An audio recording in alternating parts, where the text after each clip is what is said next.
Defensive Player of the Year pick by me 3 years ago. I might have been early, but I wasn't wrong. Nick is always early.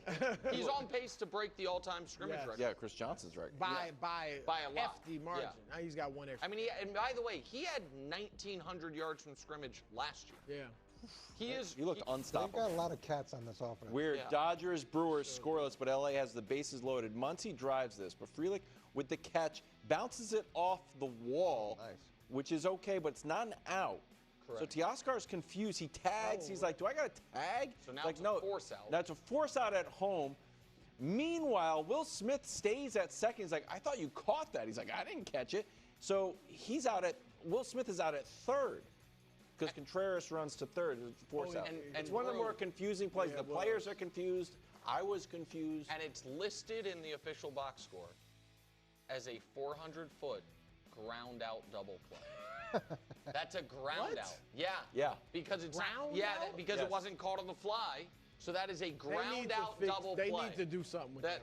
That just cannot be a I mean, that's what it's called. More of this It's a game. 400-foot ground out double play. Wonderful. Commanders trying to fight out of a 13-0 hole in the second quarter.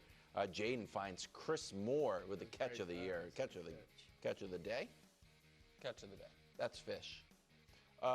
Worst play, however, You're really on one slippery today, ball from Jaden. Coach, are you blaming Jaden here? He blamed himself. I'm blaming the weather. No, it's Jaden. Yeah, it's Jaden. He doesn't get it clean, and then see how he right there as he's trying to transition into the pocket. What do you think about gloves? Quarterback can't wear gloves. Yeah. Oh, yeah, Tom Brady wore gloves. Yeah, quarterback's not wearing gloves. Tom Brady wore a glove. I understand, but that was rare. Okay, well, he's a rare quarterback. I would have a dry glove.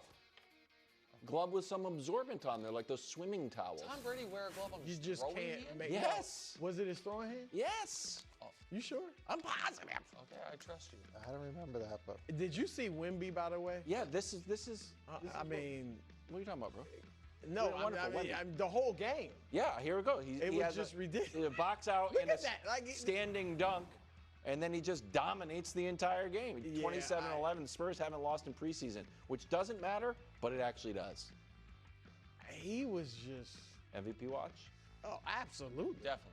Absolutely. I mean, It's a shame these first more 2 years aggressive, have already a little knocked more him out of inside. GOAT contention, but he can for sure. He's going to be a they problem. I'm most telling certainly you. have not. Well, look at Nick knows look at that, the three too. GOAT candidates That don't and see even what they matter. did their first couple years. That don't even matter. Well, it's gonna be This hard. dude. didn't basketball just end 15 minutes ago? Oh, No, we're back. Blue Jays, Mariners tied at 3, 2 on for this is Blanco. not- His third home run of the playoffs breaks it wide open for Seattle. Right. They like, how went you get to 10-3, up 2-0. I'm a Mariners Coach. guy. George Kirby on the mound, Game 3 in Seattle. transitive property. I I'm wait for the concerned, Blue Jays Coach. to be on Weird and Wonderful all season Yeah. long, and this is Well, it looks like I was proven right Yeah. because I'm a Mariners guy now. I like good effort there. Yeah, 12 feet off. that's what he's jumping for. Also, transitive property tells us the Mariners would have beaten the Yankees by approximately 100 runs. Yes, that is correct. Drew, give me your take on this. Trang misses this. A lot of people said Lean into he it. should have worn it. Of course, it's to tie the game. Bases loaded. It's the bases loaded, ninth inning, Absolutely, 2 you outs. wear it. And it's an off-speed pitch, and then he swings at that. Tough Yeah. one. You certainly wear can't it. get out of the way. Unfortunately, I Take think it. I mean, Didn't he was- have the elbow brace on too? Didn't he? it would have been his knee, pad? but still. Tough one. That's Dodgers bad, take game man. 1, game 2 tonight. That's weird and wonderful from Yeah. the National And then Pastime. you swung it. You're now entering the No Bull Zone, sponsored by Credible. You get great rates. You don't have to do anything in the bull. Player hating. Tua and the Dolphins losing a heartbreaker, and after the game, Tua called out players. Take a listen. It starts with the leadership in helping articulate that for the guys, and then what we're expecting out of the guys, right? We're expecting this. Are we getting that? Are we not getting that? We have guys showing up to player-only meetings late, guys not showing up to player-only meetings. Like, there's a lot that goes into that. Do we have to make this mandatory? Do we not have to make this mandatory? So it's a lot of things of that nature that we got to get cleaned up. Okay. This is a stunning lack of accountability for your franchise quarterback and the highest paid guy on the team. Tua has a real tendency, in my opinion, especially in games where he has played poorly, to let everybody else know how many other people aren't doing their jobs well. And I don't like it at all. And I can't believe he goes to the podium and he's like, hey, we have these player-only meetings, and our player leadership, it needs to do a better job at buddy, if you're not the player leader, number one, who is? And so people looked at this as if it were a shot at McDaniel, and maybe it was. In my opinion, Tua owes 90% of that contract to Mike McDaniel, but set that aside. He's on a player-only meetings, and he's airing it out after a game where he throws 3 picks. I think that's stunning. I think it's stunning. I do agree that him saying, we have these players-only meetings, guys don't show up or they're late, that is an indictment of him. Yes. Because you're the leader. If you're saying, guys, we're going to have a player-only meeting and half the team shows up, that's on you. So it does put his leadership in question. Secondly, look, I think Mahomes could say this. I don't think he would, because Mahomes always puts it on himself, even when he's not to blame. Or Lamar or Josh, they could say it. I don't think any of them would say this. Correct. But you definitely can't say this after you threw 3 interceptions. You can't say this after against New England. You're driving late down 3 in the fourth quarter. You throw an interception that kind of ends the game. You can't say this after against Buffalo. You got a chance to win. You're driving late. You throw the interception that ends the game. Like,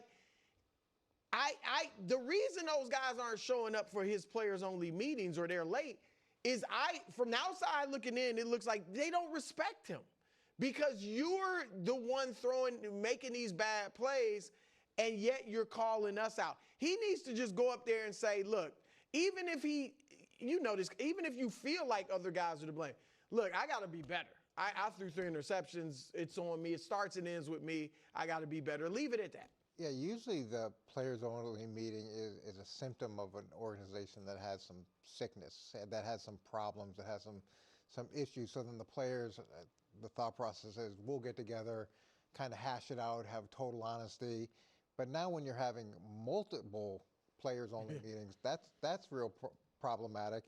And then when people aren't showing up to the multiple player-only meetings, then we create a layer of problems. And then part of player-only meetings is to not have the coaches or the support staff there so that things can be private and in-house. So now you're taking the fundamental element of that and bringing it out into the media to call out everybody. None of it's good. None of it's good. It's not good for the coaches. It's not good for the players. It's not good for Tua. And unfortunately, this is heading down a path where there's probably going to be massive organizational change, I would imagine. Last year, he fumbled a snap. It led to a safety. He goes to the press conference, says the center could have had a better snap. This year, he throws a pick, and he's like, Tyreek knows I can't throw it that far. That's on him.